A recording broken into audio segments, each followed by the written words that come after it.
পুরো রাজ্য সরকারের ব্যর্থতা।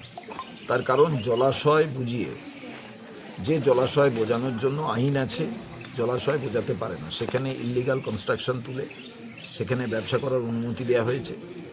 এবং তার যে যারা শ্রমিক তাদের সুরক্ষার কথা, যারা কাজ করে এমপ্লয়ি তাদের সুরক্ষার কথা ভাবা হয়নি। পরিণামে আজকে সরকার বলছে, পুলিশ বলছে 27 জন পুড়ে মারা গেছে। আরও কতজন মারা গেছে কেউ কিন্তু জানে না।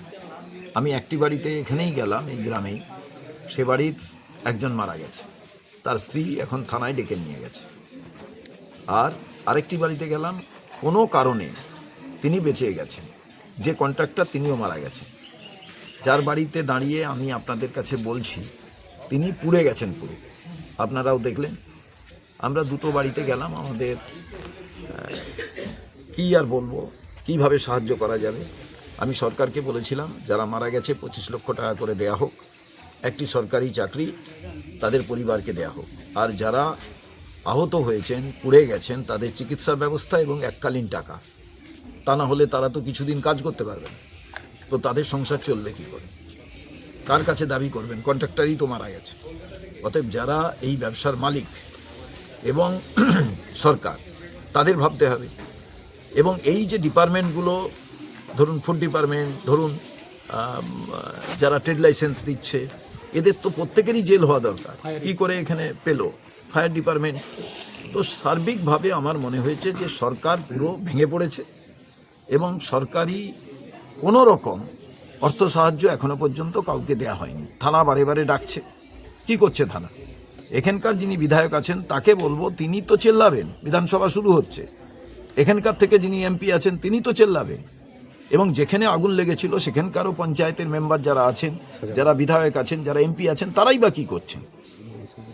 তো আমি মনে করি যে সরকারের এক মুহূর্ত আর ক্ষমতায় থাকা উচিত নয়।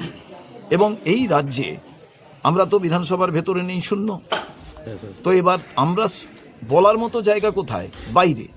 কিন্তু বিধানসভার ভেতরে যাদের বলার মতো আছে, সেই এই রাজ্যেরই, এই জেলারই বাসিন্দা বিরোধী দলনেতা, তিনিও নিশ্চুপ। জলাশয়ের উপরে বড় বড় বিল্ডিং হয়েছে, তিনি কি করছিলেন?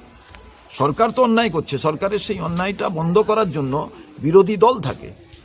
টিএমসি অন্যায় করছে, বিজেপি সেই অন্যায় মাথা পেতে নিচ্ছে, শুধু নির্বাচনে জেতার কৌশল তৈরি করছে। এই এলাকার মানুষকে বলবো যে এই রাজ্য সরকার, তাকে পরিবর্তন করা দরকার, আর বিজেপিকে রোখা দরকার। তা না হলে এই রকম আগুন লাগতে থাকবে, এই রকম ইল্লিগাল কনস্ট্রাকশন হবে, এই রকম জলাশয় ভরিয়ে সেখানে অবৈধভাবে বাড়ি তৈরি হবে এবং অবৈধভাবে ব্যবসা হবে। তার পরিণাম এই আমাদের গরিব মানুষেরা মারা যাবে। আপনারা কি তো ওখানে সরকার পক্ষ এবং বিধানসভার বিরোধী দল কেউই পৌঁছয়নি।